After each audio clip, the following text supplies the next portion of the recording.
12-year-old girl was selling her artwork to pay for chemo, struggling to make even a few dollars, until Barron Trump walked by and did something no one expected. The air in Rittenhouse Square, Philadelphia, carried the usual sounds of the evening: hurried footsteps, car horns, the distant murmur of conversations blending into the rhythm of the city. The park, surrounded by historic brownstones and towering offices, had always been a place where artists and street performers set up, hoping to catch the eye of passing locals. But Brielle shouldn't have been there. At 12 years old, she should have been at home, watching a show or doing schoolwork. Instead, she sat behind a small foldable table, carefully arranging a row of watercolor paintings beneath the glow of a street lamp. A flimsy cardboard sign next to her read, "Original artwork. Help fund my treatment." People glanced at it as they walked by. Some slowed down, their gazes flicking toward the delicate landscapes and portraits she had poured her soul into. Others barely noticed. Brielle clenched her fingers together in her lap, trying to ignore the dull ache in her chest, not from the cold, but from the weight of everything. She had grown up painting, filling her bedroom walls with bursts of color, dreamy cityscapes, and soft watercolors of places she had never been. It had always been her escape, but now it was survival. Leukemia didn't care about talent. It didn't care about dreams or kids who had lives ahead of them. It was ruthless, and it was expensive. Her mother, Danielle, had done everything she could: loans, charity programs, crowdfunding, but it wasn't enough. The next round of chemo would cost over $3,000, and time was running out. So Brielle made a decision.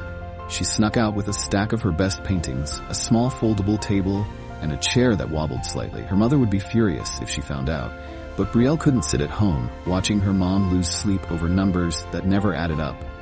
For the first half hour, nothing. People admired the artwork, even smiled, but their hands stayed in their pockets. A few kind words, a few nods, and they kept walking. Then, finally, someone stopped.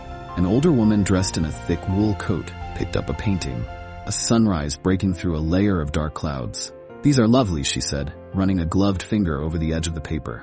Brielle held her breath. The woman hesitated, then set the painting down. "Good luck, sweetheart." And just like that, she was gone. Brielle swallowed hard, forcing herself not to feel disappointed. Compliments didn't pay hospital bills. She glanced down at her hands, exhaling slowly, before hearing the sudden clatter of a skateboard. A boy, maybe 16, had stopped in front of her table. His hoodie hung loose over his frame. He looked at the paintings for a moment, then pulled a crumpled $10 bill from his pocket. "This one's cool," he said, pointing at a skyline at night. Brielle took the money and handed him the painting. It wasn't much, but it was something. The boy gave her a quick nod and skated off, disappearing into the crowd. One sale, one step closer. But as the sky darkened and the air turned colder, the trickle of interest faded. People were in too much of a rush to stop. Brielle adjusted the paintings, telling herself she'd stay for one more hour. And then she saw him. A tall figure flanked by 2 security guards, walking slowly through the square.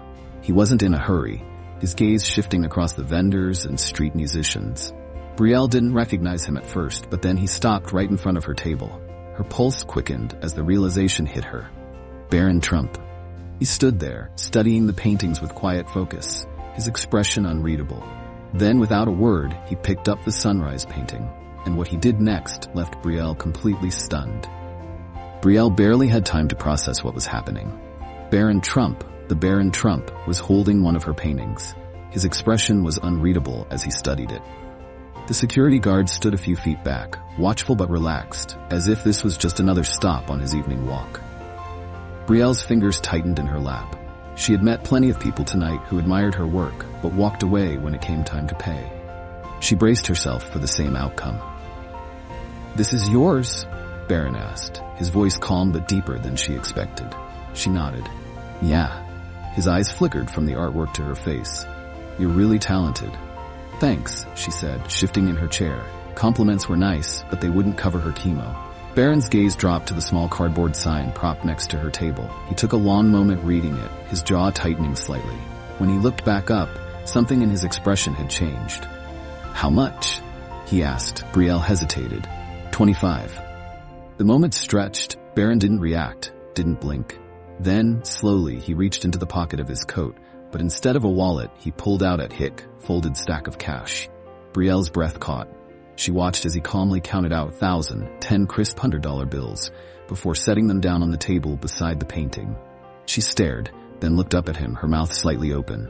"I think you made a mistake." Barron shook his head. "No mistake." Her heart pounded in her chest. "You're paying $1,000 for one painting?" His expression softened, but his voice was firm. "No, I'm giving you $1,000 because I can. Because you need it." Brielle swallowed hard. She couldn't tell if the tightness in her throat was from shock or something else entirely. This wasn't how the world worked. People didn't just drop that kind of money on a stranger, especially not her. She hesitated, staring at the cash like it might disappear if she reached for it too fast. But Barron raised a hand slightly, stopping her. "I know what you're thinking." "You don't have to explain." His voice was steady, certain. "Just take it." Brielle's fingers twitched. Every instinct in her body screamed that this was too much, too generous, too unbelievable. People had walked past her stand all evening, offering sympathetic glances, murmuring good luck before moving on.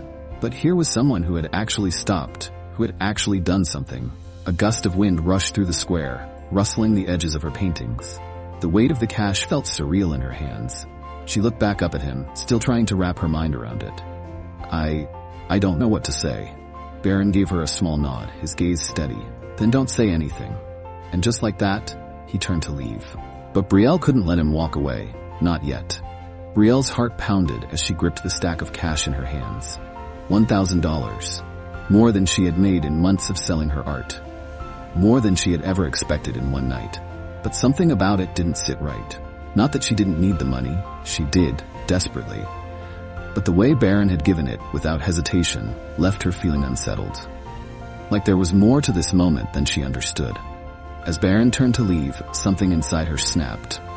"Wait," her own voice startled her. The security guard shifted slightly, their attention flickering toward her. But Barron stopped. He glanced back, one eyebrow raised. Brielle swallowed hard. She didn't know what she was about to say, only that she couldn't just let this happen without understanding why. "I don't get it," she admitted, gripping the edges of her coat to keep her hands from shaking. "Why me? Why this?" Barron studied her for a moment, then took a step closer, his hands slipping into his coat pockets. "I've seen people like you before," he said simply. She frowned. "Like me?" He nodded. "Fighters, people who don't wait for someone to come save them. You're out here selling your own work, doing whatever it takes to survive." His gaze flickered to the paintings. "You could have given up, but you didn't." Brielle felt her throat tighten. She had spent so much time feeling invisible. In hospital waiting rooms, in financial offices where her mother begged for more time, in school hallways where kids whispered behind her back. But he had noticed her. She looked down at the cash again, still struggling to process it. It feels too easy. Barron let out a small laugh, though there was no humor in it. "Trust me, nothing about life is easy." His expression turned serious. "Money doesn't fix everything, but I know it can give people time. And sometimes time is the difference between winning and losing." Brielle knew that better than anyone. Time was what her doctors kept warning her about. Time was what her mother never seemed to have enough of, between work and hospital visits. Time was what she needed to keep fighting. She blinked rapidly, refusing to let her emotions take over. Instead, she exhaled and squared her shoulders. "Then let me give you something back," she said, reaching for the painting Barron had been holding. "You don't have to take it, but it's yours if you want it." Barron hesitated for just a second, then took the painting carefully, as if it meant something. He ran a thumb along the edges, the corners slightly bent from being handled all day. "It's beautiful," he murmured. Brielle shrugged. "It's a sunrise. New day, new start." Barron's lips curved slightly, but his eyes held something deeper. Understanding. "Yeah," he said quietly. "It is." A moment of silence passed between them, but it wasn't awkward. If anything, it felt like the kind of pause where nothing needed to be said. Barron nodded at her one last time. "Take care of yourself, Brielle." Then he turned and walked away, disappearing into the evening crowd. But Brielle had no idea that this was only the beginning. Brielle sat there for a long time, staring at the empty space where Barron had stood just moments ago. The stack of bills still felt too heavy in her hands, like it belonged to someone else. 1,000. She had spent the past 2 weeks barely scraping together 100, and now, in a single moment, everything had changed. But not just because of the money. It was the way he had spoken to her. Like she wasn't just a kid with an illness, like she was worth something more than pity. The cold wind reminded her that she still had work to do. She carefully folded the bills and slipped them into her jacket pocket, then turned her attention back to the paintings. There was still time to sell a few more. But something was different now. People were stopping. At first, it was just one woman, mid-30s, dark hair, a business suit that probably cost more than Brielle's entire wardrobe. She picked up one of the smaller paintings, her eyes flickering toward Brielle's sign. "You're really selling these for your treatment?" the woman asked, tilting her head slightly. Brielle hesitated, then nodded. "Yeah." The woman studied her for a long moment, then pulled out a 50 bill. "I'll take this one." Brielle blinked. "It's only 1.5. Consider the rest a donation," the woman said with a small smile. Before Brielle could even process that, another person stopped. Then another. A man in a heavy coat, holding a coffee, bought 2 paintings. "One for me, one for my daughter," he explained. He handed her a $100 bill and waved away her attempt to give him change. Then came a young couple, their arms linked as they browsed the artwork. The woman gasped at one of the sunset pieces. "This is stunning." The man glanced at Brielle. "We'll take it." He exchanged a quick look with his girlfriend before reaching for his wallet. "Here, $200. Brielle's head spun. This wasn't normal. It wasn't just luck. Something had shifted. A group of college students stopped next. They took pictures of her setup, posted about it on social media, and within minutes, more people started coming. Someone whispered, "Did you hear? Barron Trump was just here. He gave her $1,000. It spread like wildfire. People who would have normally walked past without a second glance now stopped, eager to support her. It was as if Barron's single act of kindness had flipped a switch in the city's heart. The stack of bills in her jacket grew thicker. She didn't know whether to laugh or cry. For the first time in a long time, she felt something she had almost forgotten: hope. But she had no idea how much bigger this was about to get. Brielle's small art stand, which had barely drawn a glance an hour ago, now had a crowd. People weren't just stopping to buy her paintings, they were asking questions, taking pictures, sharing her story online. Some even recorded short videos, narrating how a young girl was selling artwork to afford chemotherapy, and how Barron Trump himself had stepped in to help. She overheard snippets of conversations. "Did you see? He just handed her $1,000. It's all over Twitter already. That kid's got guts." Brielle could barely keep up. She was selling paintings faster than she could organize them. The cash in her coat pocket had nearly tripled, and it didn't stop there. Then, a woman in her 40s, dressed professionally, phone in hand, approached with an urgency Brielle wasn't expecting. "Sweetheart, what's your name?" the woman asked. Brielle hesitated, clutching the edges of the table. "Brielle," the woman smiled warmly. "I'm Melissa. I work with 6ABC News. We'd love to share your story." "Would that be okay? A news station?" Brielle felt a lump form in her throat. She wasn't used to attention, not like this, not the kind that made people gather, whisper, point. But something inside her whispered, "Say yes." Maybe this wasn't just about her anymore. Maybe this was about something bigger. She nodded. "Yeah, that's okay." Melissa beamed. "Great, we'll run a quick segment on the local news tonight. But this could go national, sweetheart. You're inspiring a lot of people." Brielle could only nod, her mind racing. National? As in, the whole country? Her hands felt clammy. Her entire life, she had been just another kid trying to get through the next hospital visit, the next test, the next round of treatment. She had never been the kind of person people paid attention to. Now, they were watching, and they weren't looking away. She had no idea how much this was about to change everything. Brielle barely had time to process what was happening. One moment, she was just a kid sitting behind a makeshift table, hoping to sell a few paintings. The next, her face was all over the internet. The 6ABC News segment aired later that night, and within hours, it was spreading across social media. The headline read, "12-year-old girl sells artwork for chemo. You won't believe who helped her."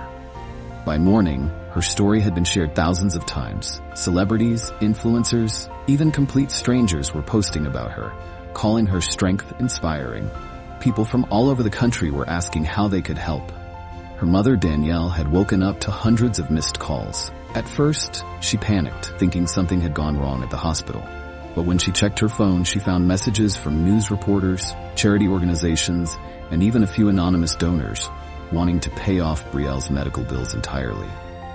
Danielle had been furious at first when she found out Brielle had gone out alone, but that anger quickly faded into something else, something much closer to shock and relief. By the end of the week, Brielle's small fundraiser had turned into something far bigger than she had ever imagined. A GoFundMe page set up by a kind stranger had already passed $200,000. People who had never met her, never seen her paintings in person, were donating simply because they believed she deserved a chance to fight. And it all started because one person stopped. One person saw her. One person believed she was worth helping.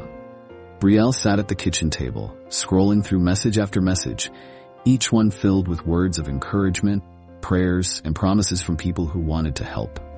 She still couldn't fully believe it. Her mother sat across from her, holding her phone in shaky hands.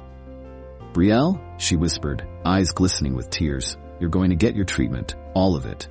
We don't have to worry anymore." The words settled over her like a warm blanket, but they didn't fully sink in. She had spent so long fighting to stay afloat, never imagining what it would feel like to finally breathe. She swallowed hard, staring at the screen. Then a new notification popped up, an email. The sender, Barron Trump. Her hands trembled as she clicked it open. "Brielle, I saw what happened. I'm glad people stepped up for you. You deserve this and more. Keep painting. Keep fighting. And if you ever need anything, you know how to reach me. Barron." Brielle exhaled slowly, her throat tight. She had started this journey alone, but she wasn't alone anymore. And for the first time in a long time, she believed, really believed, that she was going to be okay. Brielle sat at the kitchen table, her fingers still hovering over the email. The words on the screen felt unreal, yet they carried the weight of everything that had happened over the past few days. She had started this with nothing. Just a table, a handful of paintings, and a desperate hope that someone might stop long enough to help. Now, she had enough money to cover every treatment, enough to ensure her mother didn't have to spend another sleepless night wondering how they would keep up with hospital bills, enough to fight without fear. But the money wasn't the part that mattered most. She had spent years feeling invisible, just another patient in a waiting room, another kid fighting a battle too big for her. Yet, in the span of one evening, everything had changed. Not because people pitied her, but because someone had seen her. Someone had believed she was worth more than a passing glance.